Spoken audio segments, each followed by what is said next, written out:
December 7th, 1941. Berlin, 3 a.m. In the dim glow of the Reich Chancellery's radio room, a young officer burst in shouting, "Mein Führer, Japan has attacked America." For a moment, Hitler smiled. He thought the empire of the rising sun had finally joined his crusade against the Soviet Union. But when the news continued, his smile vanished. Tokyo hadn't struck Moscow. They struck Pearl Harbor. That night, Hitler realized his greatest ally had just chosen a different war. Before we begin this story of ambition and betrayal, take a moment to like the video and subscribe, but only if you genuinely enjoy what we do here. Tell us in the comments where you are watching from and what time it is for you right now. It's always fascinating to see how far these forgotten stories travel around the world. Now let us begin. Chapter 1. The Promise of the East. In the summer of 1939, Berlin and Tokyo were bound by a vision, not a friendship.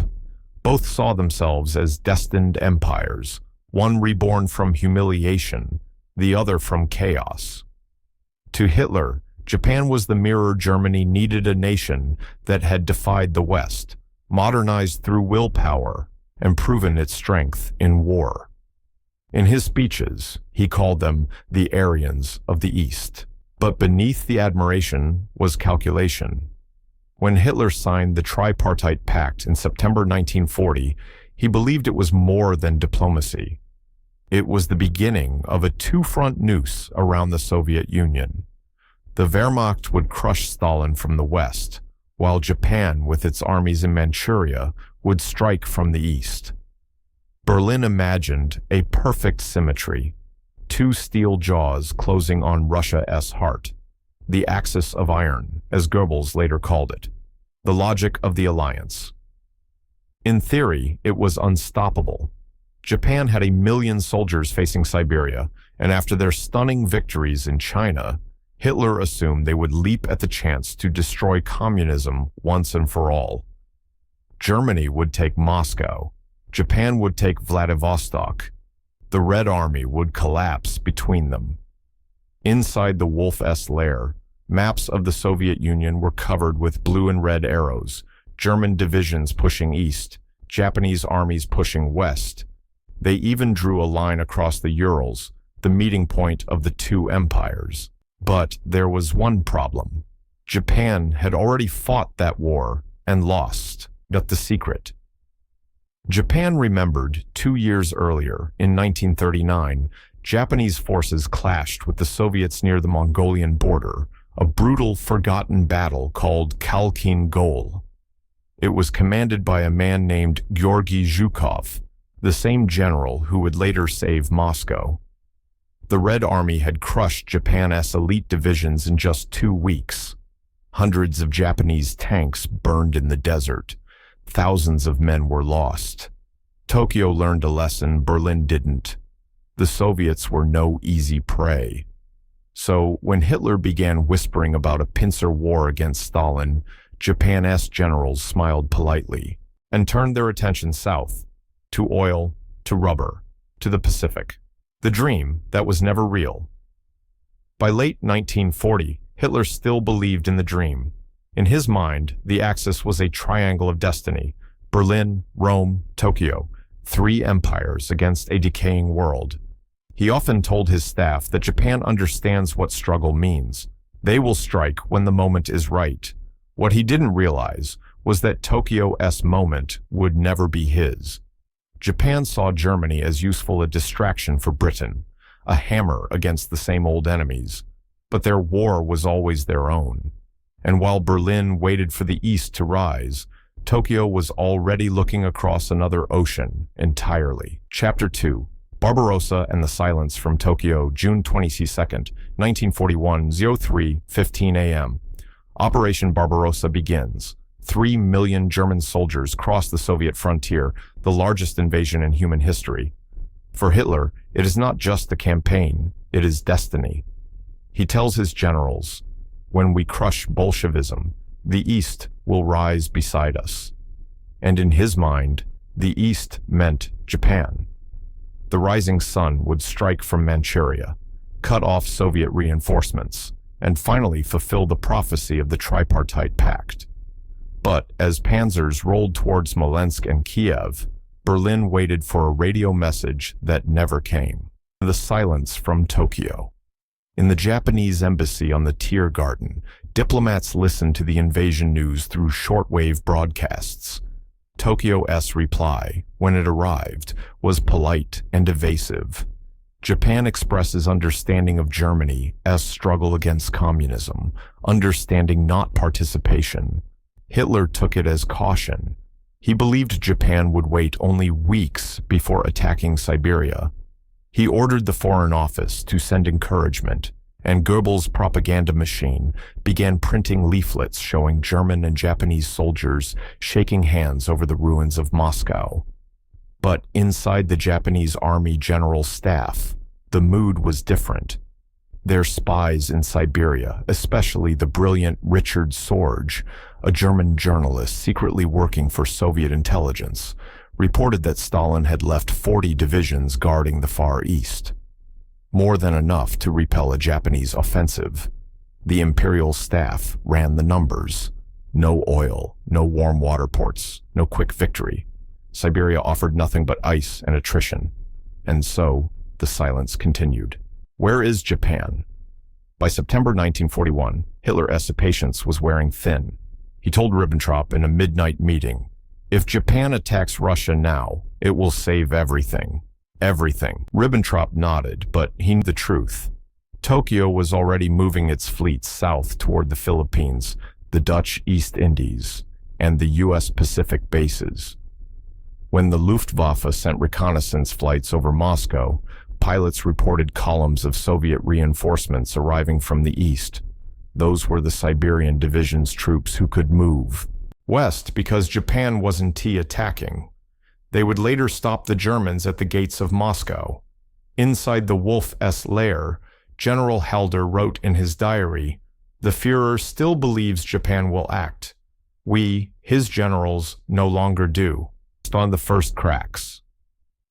In private, Wehrmacht officers began calling the Axis alliance a map alliance, something that existed only in ink.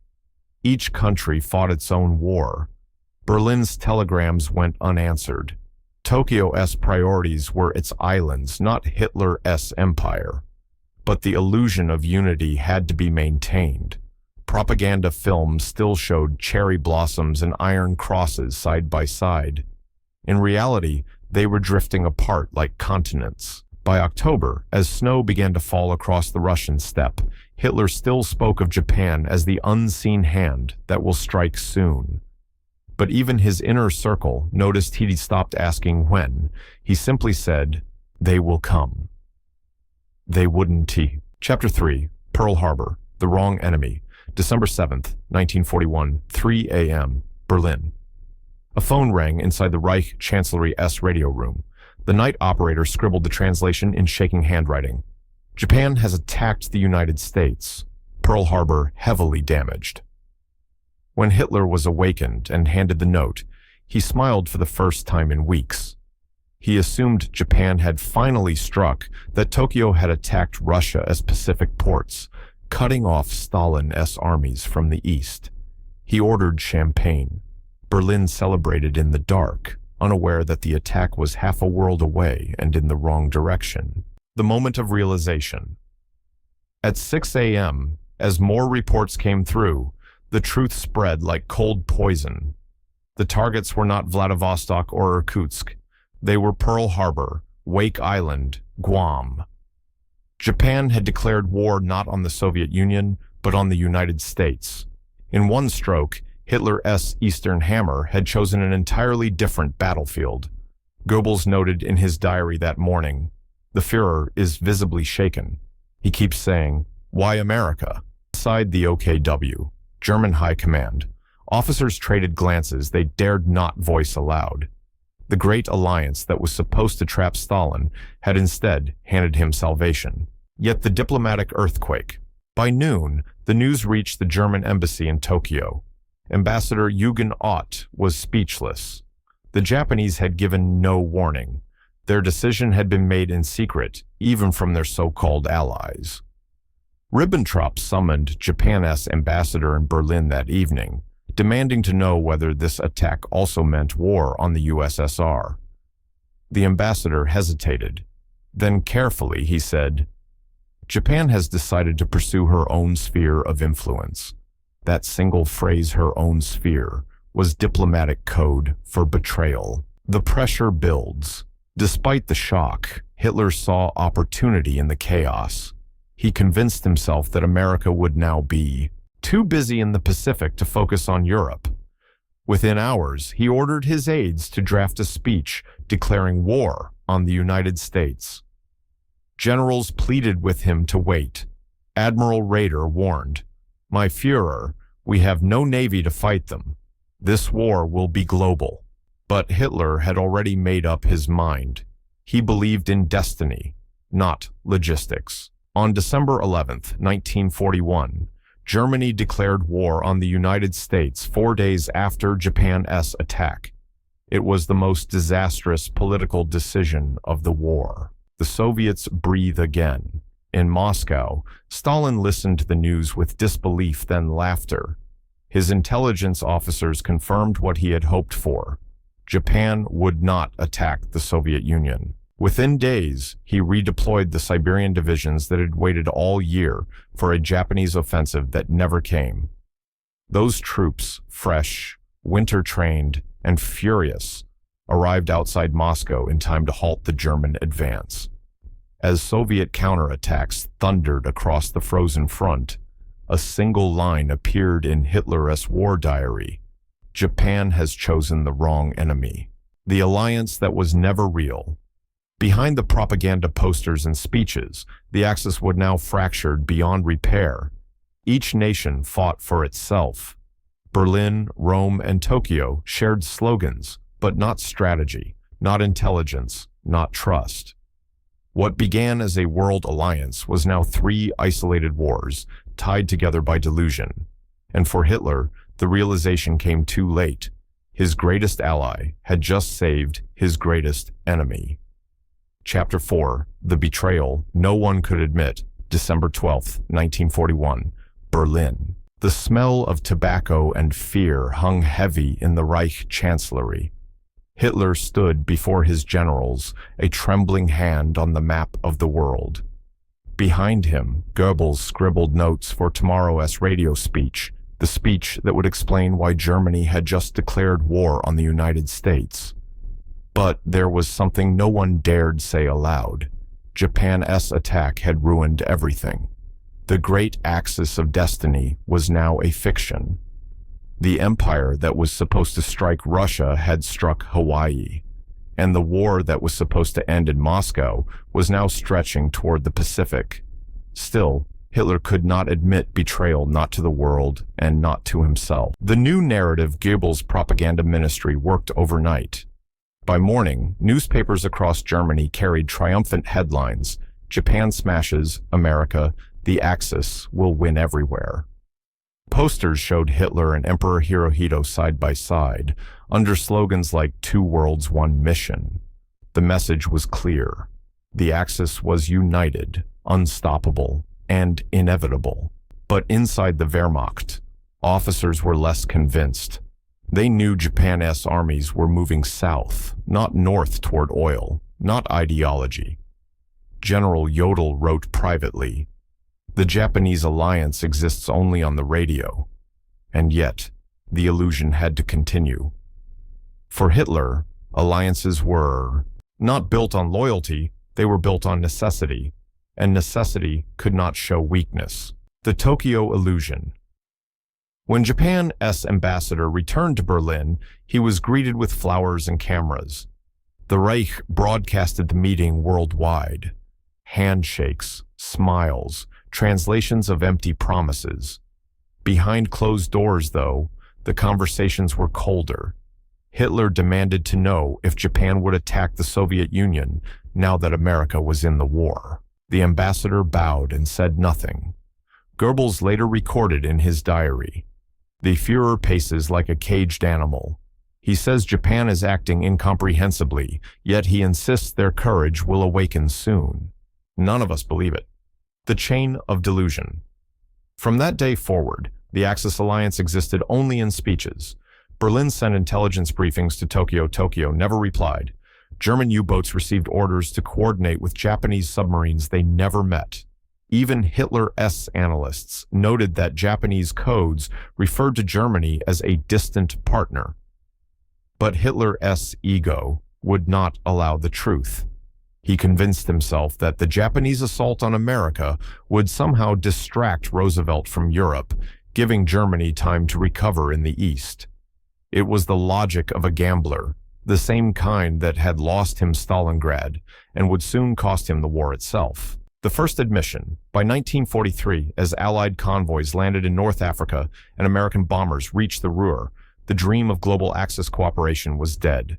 When Goebbels finally asked whether Japan had fulfilled her obligations, Hitler snapped, "Japan fights her own war as we do ours." It was the first time he spoke of them as separate. The betrayal had been accepted silently, bitterly. The empire that once promised to divide the world could no longer even share it. The cracks become a collapse. As the Reich fell deeper into ruin, the myth of alliance became a joke whispered by officers in the corridors of power. They called it the alliance without a front. One diplomat later wrote in his memoir, "We began the war with allies and ended it surrounded by ghosts." By the end of 1944, even the most devoted Nazi officials stopped using the word kamerad when speaking of Japan. It had become a partnership of photographs, not armies. Chapter 5. The day the Axis died, April 1945, Berlin. The city shook with the thunder of artillery. The Soviet army was only miles away, and inside the Führer bunker, the world Hitler built was burning down around him. He no longer spoke of allies. He no longer spoke of victory, only betrayal. On the concrete walls above his desk, maps of Europe curled from the heat of candles. Red arrows surrounded Berlin like a tightening noose. The once mighty Axis powers Italy defeated, Japan losing islands by the week, were now little more than names on those maps. The alliance that was supposed to rule the world couldn't even save itself. Where is Japan now? Hitler asked this question more than once in those final days. One of his secretaries later recalled, he would stare at the map and ask, "Where is Japan now? Why haven't they struck back?" No one answered. They couldn't tell him that Japan itself was burning its cities firebombed, its navy sunk, its empire dying island by island. The man who once believed the world was his chessboard was now just a cornered king waiting for checkmate. The telegrams from nowhere. In mid-April, one last telegram arrived from Tokyo. It was polite, meaningless, wishing the Führer strength in the defense of European civilization. It offered no troops, no supplies, no strategy. Hitler read it once, folded it carefully, and placed it on the edge of his desk. He never mentioned Japan again. Goebbels wrote in his diary that night, "The Führer speaks no longer of the alliance, only of destiny and fate. He says, 'The East betrayed me first, the world followed.'" In his mind, the silence from Tokyo had become just another proof that the world had turned against him. A world of ghosts. By the time the Red Army reached the Reich Chancellery, the Axis had ceased to exist. Mussolini was dead, hanged in Milan. Japan's army was shattered in the Philippines, and Germany's last loyal ally was a delusion. In those final days, Berlin's radio still broadcast messages of unity, recordings of Japanese victories months old, edited speeches of shared struggle. But everyone knew it was theater. In one bunker hallway, an officer pinned a note to the wall. "The Axis rest in peace." No one removed it. The final irony. When Hitler shot himself on April 30th, Japan's ambassador in Berlin wept. He requested permission to pay respects, but Soviet shells made that impossible. A week later, Tokyo's own newspapers reported the Führer's death in small print, below rice shortages and American bombings.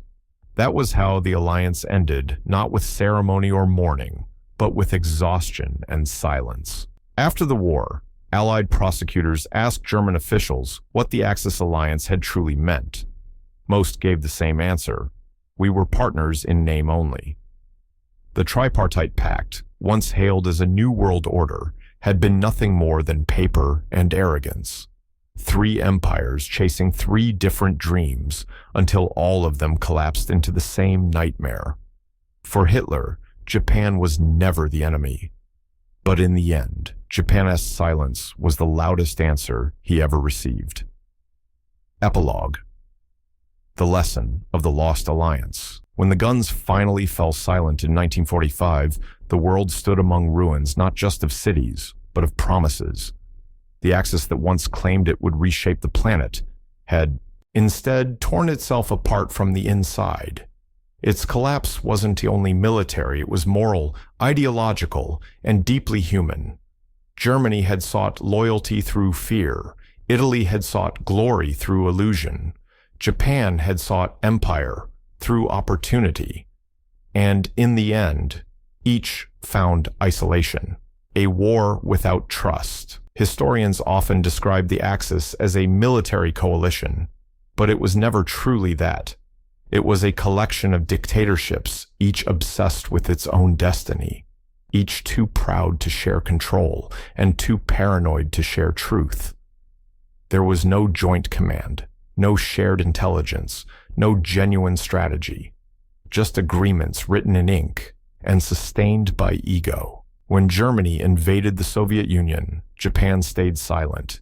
When Japan attacked America, Germany followed blindly. When Italy collapsed, no one came to help. The alliance wasn't broken by betrayal, it was doomed by its design. In the echo in the present. In post-war interrogations, one of Hitler's surviving aides said, he believed loyalty came from fear, but fear does not build allies. It only buys silence. That silence from Tokyo, from Rome, even from within his own generals, was what finally consumed him. The Axis fell not just to the armies of democracy, but to the weight of its own deceit. And as historians pieced together the ruins, they realized something chilling.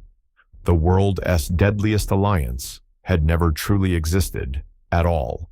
The final reflection. Somewhere in the archives of the old German Foreign Office lies a file labeled Japan Confidential Correspondence, 1941-45. Inside are hundreds of unanswered telegrams, letters from Berlin begging for coordination, promises of joint strategy, pleas for unity that never came. Each telegram is a record of delusion. Each unanswered message, a whisper of how arrogance turns to loneliness. When Hitler realized Japan would never fight his war, it was already too late. The Reich had built its empire on the idea of control and lost everything to the one thing it could never command: choice. Final words for the audience. Before we close this story, take a moment to reflect on what this really means. Wars are not only fought with tanks and bombs, but with trust, or the lack of it. Even the most powerful alliances crumble when built on fear, lies, and self-interest. Stay healthy, subscribe if you enjoyed the video, and we'll see you in the next one. And if you have an idea for another untold story, share it in the comments. Your voice helps keep their memory alive.